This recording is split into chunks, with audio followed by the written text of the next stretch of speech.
I'm Rob Licuria, Senior Editor at Gold Derby, here with Dan Roma, composer on the post-apocalyptic limited series Station 11. Dan, I loved how this series made me feel about this eclectic group of survivors who live on after a pandemic pretty much wipes out the world.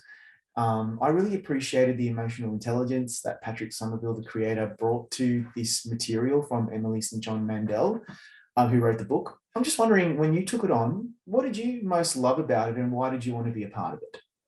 I mean, I'd say that the thing about this, just first and foremost, was my love of Patrick Somerville as an artist, as a showrunner, as a friend, and also Hiro Murai has been a friend for a long time. And as soon as I heard that they were doing a post-apocalyptic sci-fi show together, I was like, oh my God, I hope Patrick calls me. And lo and behold, I got the phone call. He was like, Hiro. I didn't even know Patrick and Hiro knew each other. I was friends with both of them separately. Yeah, see, what I hear from people in the industry about the show is how it's so ambitious, it's different, but it's actually most of all really emotional and hopeful. And which I wasn't expecting when going into a cataclysmic world-ending post-apocalyptic show that is so life-affirming. And how much did that aspect inform how you're going to tackle the music on the show? The idea of it being this like kind of joyful post-apocalyptic show. Yeah. I mean, I think that the idea of the apocalypse is on all of our minds. It's been on all of our minds for a long time. And also it's been on our minds since the beginning of human storytelling. We all say, this is what's happening. How's it going to end? And this subject is in our minds all the time. And the question is, after life ends, or the world we know ends, or after this ends, what will things be like? And the answer is hopefully filled with joy. And I think that it's just so natural to think about that, and it's so natural to want to make things that express that. And I think the idea of having joy, the joy in an ending, is something that I've been thinking about for a long time. Like in New Orleans, that they have these huge parties at funerals. In their funerals, they have they march down the street playing horns, and it's like we want to have a party at the end. We don't want to, fade away into the darkness. Yeah, I love that. That's actually exactly what I was thinking. Let's do a bit of a deep dive in some of the tracks that you composed for the score. Because there's some really interesting, eclectic stuff that you do that, to be honest, on paper might sound a little bonkers, but it just really, really works. So Is There a Doctor features this creepy, plucky string motif against a backdrop of like a bunch of immersive, slightly curdled string sounds. And typically I find that really undefinable as a layperson to talk about. I imagine you were tasked with pushing the envelope quite a bit here, but that's a really good example of how you were doing that, I think. So Is There a Doctor was one of the first things that I wrote for the show. And it's sort of based on, I want to be careful with this word, but it's an atonal figure. And that's not quite right because it has an anchor tone. It has one tone that is the center of the whole thing, but then the pizzicato keeps going to it. It's like DACA, it keeps going up, down, up, down, up, down. And the down note is always that same tonal center. But the notes around it are just shapes. They're not actuals, they're not a scale. And in fact, it keeps changing what key it's in. It keeps changing where it starts as it goes, but it's a shape that your brain gets to learn. And this is from a concept in modern classical music called tone rows. The idea that you have a shape that you sort of follow, that we learn, and we learn this shape is something that we get used to, more than the idea of a melody that we get stuck in our head. And so, that figure is something that I wrote specifically but specifically when I wrote that, I was like, I just love hearing my violin player playing those kinds of pizzicatos lines. Pizzicato is the plucked violin sound. that violin player's name is Jonathan Dinklage, and I've been working with him since Beast of the Southern Wild. He's the violin player on which we did in 2011. We recorded that score. Oh, and that's such great work. Thank you. He played every violin and viola on that score. He didn't play the fiddles, and a violin is the same instrument as a fiddle technically, but we had two other fiddlers that played on the score. Johnny was the violin viola player, the straight ahead classical player. Yeah. I feel bad using the word straight ahead classical player because he's so much more. He's one of the greatest musicians I've ever met in my life. He plays drums in an AC/DC cover band too. He's like, he's amazing. He's a violin player in Hamilton now. Yeah, right. But yeah, his pizzicato, his style of pizzicato has completely influenced my writing. And so much of the pizzicato stuff that I do is because of the way he plays.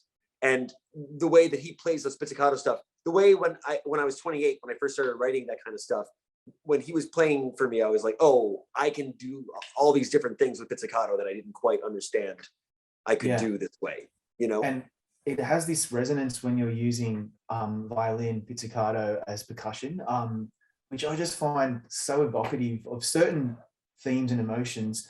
The string work on this score is really strong. On the track To the Monsters, We're Monsters, which is that. I just think that is stunning. It is very dense and it's really sad. It's a stunner. Why do you think strings like that have such an effect on us emotionally? Well, that's a big question.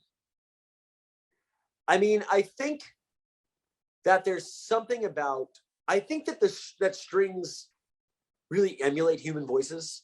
Yeah. You know, they have a lot, but you know, it's funny because, you know, the human voice can do imitations of so many different instruments. There's so many, you know, sometimes the human voice can sound like a flute. It really depends. But I think that there's something about the swell and the shakiness of strings that reminds us of our own voices more than other instruments, you know?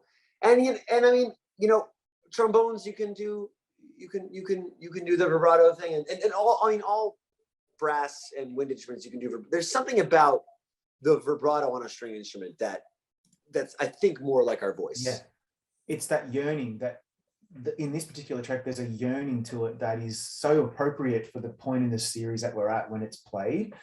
There's some of the best parts, the most compelling parts as well, are the immersive ambient elements with that faintly propulsive string overlay. And I'm thinking of Don't Open It, which goes like that.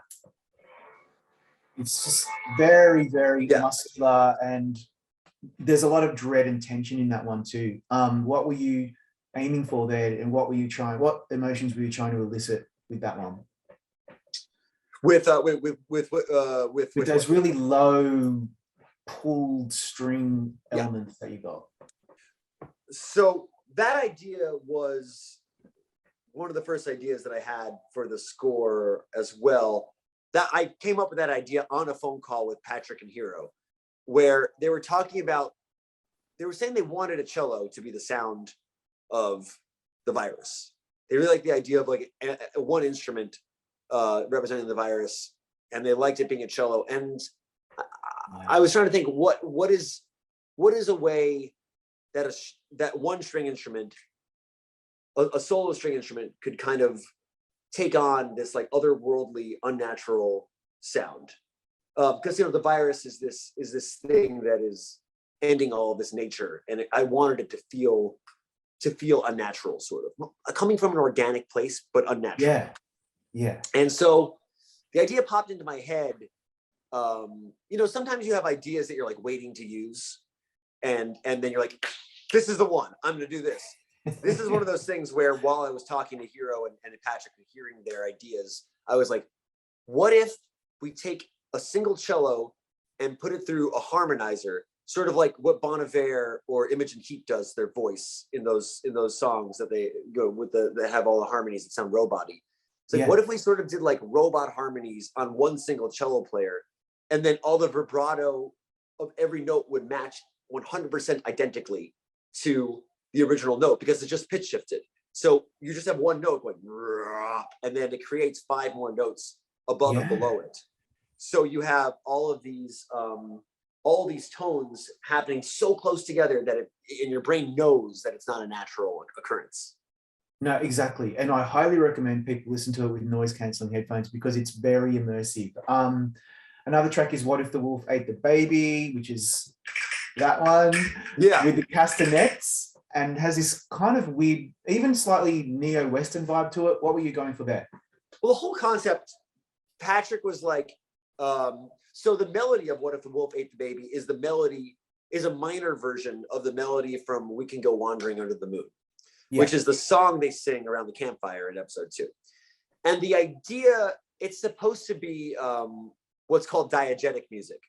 Diegetic music is music that's actually happening in the movie or show. So for example, if you walk by a jazz band and they're playing a song, that's diegetic music. But if you hear an orchestra come in over a starship blowing up a bigger starship, that's non-diegetic music. It's music doesn't exist in the movie. Yeah. So the idea was for this to be diegetic. He said, Patrick was like, I want a violin player and a percussionist to be sort of jamming in the corner off screen, like playing a version of Wandering Under the Moon. Like they're learning how to play a minor version of it.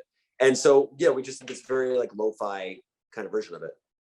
Yeah. And then of course, a lot of the score is just the orchestral stuff that we come to expect from your work. Captain, I Need You to Do an Impossible Task is a good example. It's rousing, anthemic, and emotional. I'm just curious, are these the tracks that composers love to do most of all because they're actually really at the forefront of the narrative and we actually pay attention to them? That's a really good question. Because like, I don't think we often like think about like what we want to do. Like, I'm not like, oh, this is the kind of track I love writing. I'm like, when something is like that, I almost feel like the thing that composers get the most excited about, or me anyways, when I'm like hanging out with friends at night and I found a metal table that has a particular resonance, and then I hit it a few times and record it, and then take it back to the studio and pitch shift it down a couple octaves and put a ton of reverb on it. Yeah. And then the piece of music is just and that's the whole cue. It's just one sound. I'm like, yeah, that's cool. Like it's like the things that you're like, you feel like you're getting away with doing almost. You know, those are the things that you're like, check this thing out. It's just this. You know, that's it. I feel like, but then I get really excited about writing melody and I get really excited about chords and textures and stuff. But I mean, I don't know. You know, a lot of the time composers write their big finale pieces last, and then go back and then write the smaller versions before. And that's kind of impossible in TV when you have when you have the mixed date for episode 1 is this, the mixed date for episode 2 is this. You don't necessarily have the ability to go around the whole thing and write whatever you want whenever you want. Yeah. So the big orchestral pieces, they often feel like a heist that you're pulling. Like you're like, all right, I wrote this melody, I wrote this chord progression, we've been doing this texture and that texture. It's like, is it all going to work together? Let's all throw it all together at the end and see what happens. And sometimes you're like, oh God, it didn't work. And then you have to like figure out what to do. And sometimes it's just like, it all just came together and it's like, this is perfect. And often when it doesn't work, it's just in the wrong key. That happens all the time. Like I'll be writing something and I'll be like, this just isn't like doing it. What is it? And then you just bring it a minor third lower. You bring it 3 keys lower or 3 keys higher. And you're like, oh, there it is. Wow. There's something about the resonance of the universe and where instruments exist and what the ranges of these instruments exist. And there might even be something of like every song you've ever heard in your life might just be locked in your brain somewhere. And the key of every song, like you might in your heart be like, I remember falling in love with this person when I was at a party and I heard Smells Like Teen Spirit come on. And that piece of music's in F minor.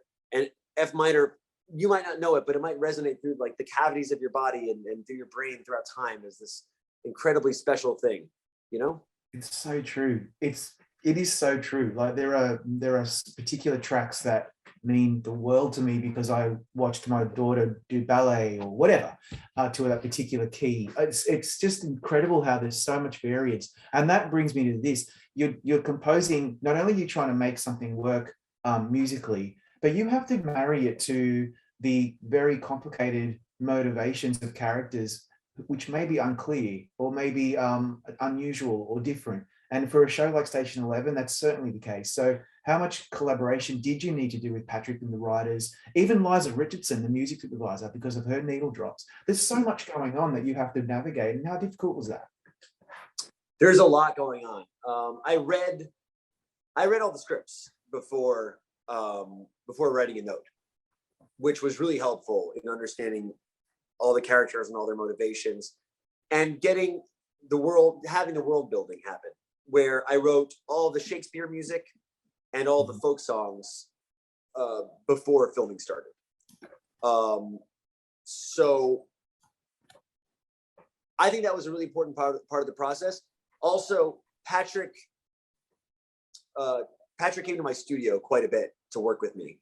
Like I would, when I was done writing an episode, Patrick would often call me and be like, "Great job. I have a couple notes," and I'd be like, "Can you come to my studio and do notes?" And he'd be like, "I could do it at 10 p.m. And I'm like, "Let's do it." And he would like come over and we'd work until pretty late together. And I always wanted Patrick with me as much as possible, because when we start going back and forth, things just get so much better, you know? I mean, something that I feel like is important to me as a composer is that I come from co-composing with my director. That the first, few things I did were Death to the Tin Man, the Rachel Torrey short that I scored with Ben Zeitlin. Yeah. The second thing I did was Ben Zeitlin's short Glory at Sea, which I scored with Ben. And then the third thing was Beast of the Southern Wild, which was co-scored with Ben. So my first three films I scored were co-scores with Ben. And so I learned how to score films sitting next to the director the whole time. Oh, Ben didn't direct Death of the Tin Man, Rachel Torrey did, but being with a director who really understood the stories better than I could, is just such an effective thing to me, and I love doing that. So my final question is a general one, and that is, obviously there's some really eerie, uncanny parallels between the extreme version of a pandemic on the show and the pandemic that we've all had to live through as a shared experience, and also how the show talks about or focuses on art and how art sustains humanity. So while you're working on a show about a pandemic, during a pandemic, and you're an artist, did all of that occur to you, and how did you feel about it? Yeah, I mean, that was wild. I mean, anyone can kind of imagine what that was like. I think, it's very simple what happened. It's like, we made this thing and the thing happened while we were making the thing that we were, trying to think about. But, people have been talking about this happening for a long time. I mean, there's been new viruses popping up from things happening to our world, where it's like Lyme disease just popped up because of deforestation. And then the predators going away, and then the influx of mice who are then transferring it with deers and ticks, and I should say deer and ticks. So, it's like, I believe that, if I remember correctly, I think Bill Gates has been talking for a long time about the idea that like a virus could come and really mess us up. And so, I think that, if that's in the zeitgeist, you're right about it. And then the thing happened that has been in the zeitgeist, So it's not the biggest shock in the world that something like this could happen. True. And here we are talking about it. Dan, congrats on a really strong score. I hope you're super proud of it, and good luck this award season. I look forward to more work from you coming up. Thank you so much. This was such a fun interview.